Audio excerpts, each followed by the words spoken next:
Hi there, dear apprentices. In today's short video, I would like you to reflect on a simple concept. In working with people, one of the things I've seen that causes suffering, one of the things that I see has causes suffering for my clients over the years, for human beings as a root of suffering. There's many different things. We've talked about this in Module 1. But one of the things that it's important to be able to observe, catch, work with, and understand is the attachment to a specific outcome. The attachment to a very specific outcome is part of what limits one's freedom, fullness, joy, happiness, flexibility, authenticity, prevents you from just resting, the ability to relax, that ability to go through life and just relax. Because here's what happens. Many times we set a goal, we have a vision, we have an idea, we want to be in a relationship, and we attach to, this is how it's got to be, this is how it's got to be, this is how it has to be, this is who it has to be, this is how it has to look.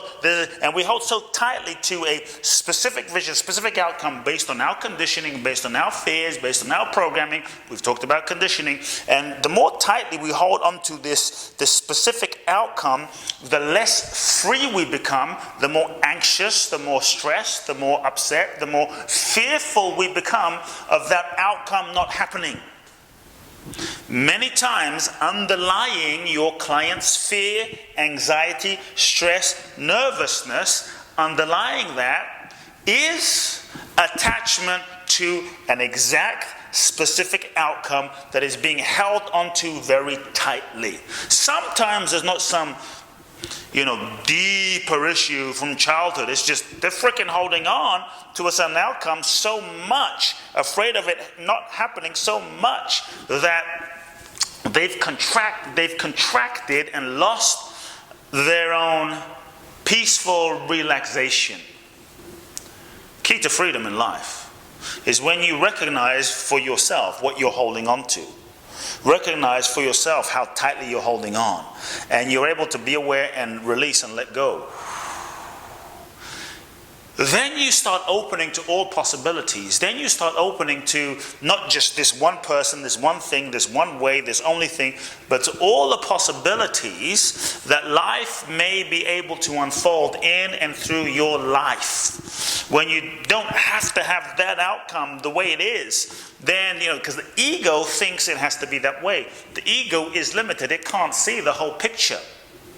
It can't see the whole picture of something not working out. So sometimes things not working out is a blessing. Things not working out is grace. Things not working out is the best thing that can ever happen to you. But the ego, from its limited perceptual filter, can't see that. So take a moment to reflect. When your client is like, look and see underneath that. What outcome are they attached to? What person are they attached to, that it has to be them? And you want to, lovingly, right, without judgment, without attack, but love, because many times they can be so invested in that outcome, having put so much into that outcome, having dreamed about it, having invested so much emotionally, resource, time, energy, money, etc., that they can't imagine anything else. They can't imagine being with anyone else. They can't imagine any other possibility. And so it's delicate. And even though you might see, they're so attached, it's important that you work with your client delicately, because just ripping something away from them or just beating them up because they're just going boom with a baseball bat sometimes it's necessary, but in that moment it may not always work, because it's like a kid. They'll tend to hold on more tightly. So you can be aware, they're holding on to a specific outcome. And part of what you do is then start massaging. Deepen your compassion, feel their hearts, and massaging, and then you get them to question. Part of it is you're getting them to, through your massaging and questioning, you're getting them to loosen their grip on this is the only way life can unfold, that there's no other way. And so you're questioning them. Is it true? Is there any other possibilities? What would be possible? How could it be great? How will it be great if it's a different outcome than you expected? Has there ever been another time in your life where things worked out more amazingly than you could have imagined or expected? Because what you're really trying to do also is move your client into a space of acceptance of an alternative, a space of acceptance of more, a space of acceptance of a greater range of possibilities than just the one. So what you're doing is you're facilitating an acceptance, and like, what if it doesn't work out? Sometimes I ask my clients this, like, what if it doesn't work out? Well, but what, and then what? And then what? And then what? And then what? And then when your client is able to make peace with, let's say, worst case scenario, so I may ask my client the question, what's the worst case here? What's the worst that would happen if your dream vision, blah, blah, blah, doesn't happen? What's the worst case that might happen? Tell me the worst, and facilitate assisting your client in making peace with the worst case. The worst case. Tell me the worst case. And if they can make peace with the worst case, what will happen is they can relax. Many times your clients will think, if they're not holding on, attaching so tightly to it, if they're not holding on, attaching so tightly to something, then it won't happen. But we often don't realize that the more tightly we hold on to something, the more we limit and inhibit it from happening, because we're forcing it from happening. Life tends to flow more gracefully, more magically, more powerfully, more miraculously when we relax and let go. Hence, let go, let God. Life tends to flow when we're able to let go and allow. In the allowing, there's a relaxation. And so, what's the worst that can happen? Helping your client make peace with the worst case scenario, right? And so take a look in your life as an apprentice. What specifically in your life, what specific outcomes are you potentially, possibly attached to? What are you attached to? One way you might know is where you feel stress, where you feel over-identified, where you feel triggered, where you feel afraid, like losing that person. Feel that. Relax that. Lean into that. Breathe into that. And imagine, feel into, well, what if it did fall apart? Feel into, what if it didn't work out? Feel into, what's the worst that would happen? Really, what's the worst that would happen? You just kind of ease into that, because it might be emotional in moments, depending on if it's a relationship, if it's a situation, if it's a business.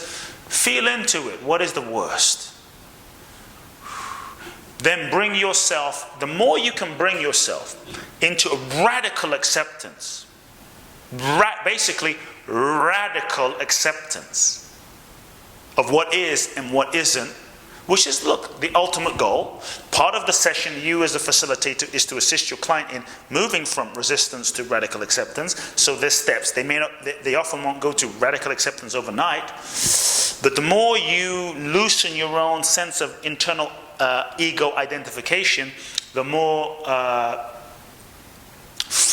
the less clinging you will be as a identified sense of self to certain outcome.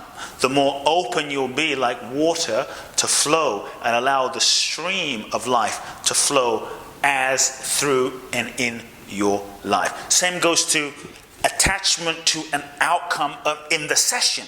It's got to be like this. I've got to be like this. I've got to get my client to point A, B, C, D, E, versus being open. When you're like attached to an outcome, you're going to be nervous in the session. When you're attached to an outcome, you're going to try and force the session. When you're attached to an outcome, you block the flow of the innate intelligence, because so much of you is in the way. It's about getting yourself out the way. So take a look in your life, folks. Friendships, relationships, any area of your life. Make a list. Look at which specific outcomes right now you are currently attached to. Like, you might think about, no, it could not be any other way. That could not be any other way. That relationship could not be any other way. And just take a moment, and I just want you to question, what if it was? Then what? What is the worst? What is the worst case scenario? The more specific attached outcomes you can make peace with within yourself, the freer you'll be. The more you will be able to be in a dance and humble cooperation with life. The open-hearted, humble cooperation with whatever is arising. When you just love whatever is happening as it's happening. And, you know, this idea of, well, this shouldn't be happening right now. This shouldn't be happening right now because it's not the outcome we expected. This shouldn't be happening. So ask yourself, this is something I started doing many years back. Rather than resisting the outcome that was happening that I didn't want to happen, rather than resisting that, what I began doing is when things started happening that was not my intended outcome, rather than saying, this shouldn't be happening, it shouldn't be happening, and railing and being mad at God, I would start saying, why should this be happening? Why should this be happening? So-and-so left me. Shouldn't be the case. Why should it be the case? They were a certain way. They shouldn't be that way. I would start flipping it. Folks, I swear it's an interesting exercise to try. Why should they be that way? Why should they be an idiot? Why should they be a jerk? Why should they be that way? It starts kind of opening up a deeper acceptance.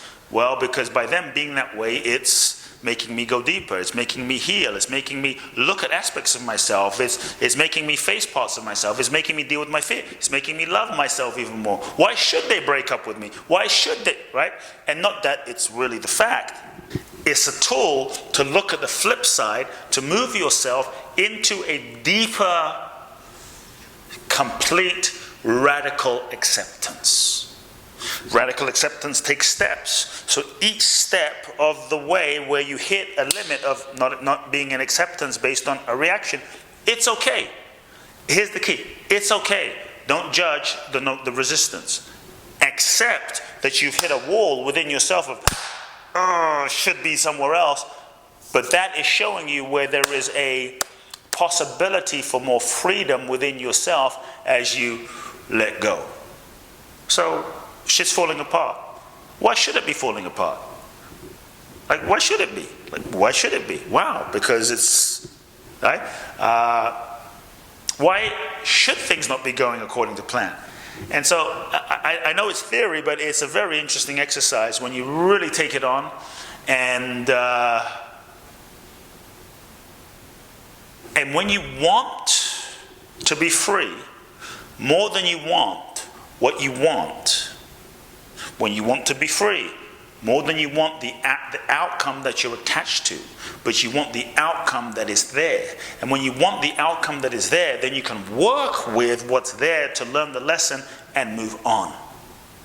When you learn the spiritual lesson, in any moment, the lesson begins to disappear, and how you handle it changes totally, and you can start transcending to another level. So observe your clients, folks. Do the homework with yourself. What outcomes am I attached to?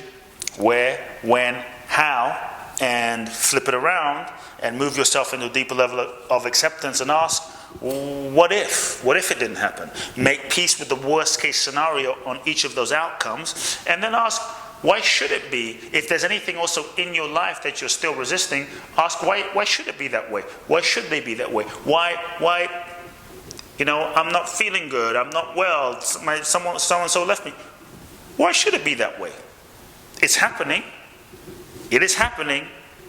The more you can align with what's happening, whether you understand it or not, the more freedom you will have in your life. It's not easy, but this is part of what we are, as coaches, helping our clients to massage. Many times our mind doesn't understand what's happening in the moment it's happening. And it doesn't understand what's happening in the moment it's happening because we haven't necessarily gone through the total transformation through the process of the experience to come out the other side to learn the lesson. And because we haven't fully learned the lesson, we resist, and it's usually only after the fact that we learn the lesson and are able to come into acceptance. But if you're able to, the mind doesn't understand. But the more you're able to let go of the need to understand why, and work with the what, work with the why from a place of what's the lesson, work with coming into acceptance, the quicker you'll move through, the more you'll understand the why. Folks, specific outcomes. The more you are able to be free in yourself, the more you'll be able to assist your client, the more you can do that for your client, the more you can help your client come into acceptance with the nature of existence. You fight it, you suffer, you work with it, there's more peace. Sending you much love, dear apprentices. Big hugs for now. Love you lots.